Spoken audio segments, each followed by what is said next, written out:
right parts of their anatomy. Now, some people say Polish is horrible because some good people are going to lose their jobs. That's true. But just, again, friends, we've got to be, I think, very black and white, or positive or negative, however you want to verse it, on this subject. We've got to get solvent, do we not? And we've got to stay sovereign. Those things are pivotal issues. We don't continue as a nation unless those things happen. And so we've got to be fairly brutal in some cases. I don't know how many of you have a septic system. I do. I live on a little airstrip 50 miles from Lost Wages. My dream, my wife's nightmare. No milk or bread for 50 miles. But I love it. My airplanes are right in the front yard. Until we started this candidacy, we had horses in the backyard, but we were never home to feed them. And plus the weeds, boy, you want to see weeds. The weeds grew up. We had to take a bulldozer finally and attack them. But when my septic tank clogs up in Sandy Valley, do you think that we go in there with a little plastic straw and try to bubble down into the boulder? You call Roto-Rooter in, because you've got to clean out that is blocking that flow. And so in Washington, friends, Ronnie Reagan, when he took office, he called it a Reagan Revolution. He changed less than 10% of the bureaucracy. That left over 90% of that human sediment still blocking our flow of government. So now do you see, isn't it actually necessary? We're going to fire them all. If they're good, and they're good enough, then they'll work themselves back around. But we're going to just clean it out so that we do have good flow of government. And again, I'm looking, and it isn't easy. Lot couldn't even find 10. But I'm looking for 16,000 people who are willing to serve, to do it right, in order to put this government back under these simple rules. And if you can balance a checkbook, again, you're more qualified than they are. And like Old Hickory, I believe the people. And why do I believe in these grandmothers? Because they've got the best reasons in the world to do it right. Their kids, and their grandkids, and their great-grandkids.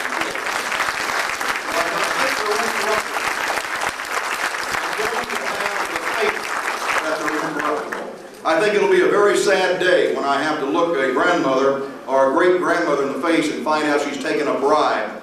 Now let's take a look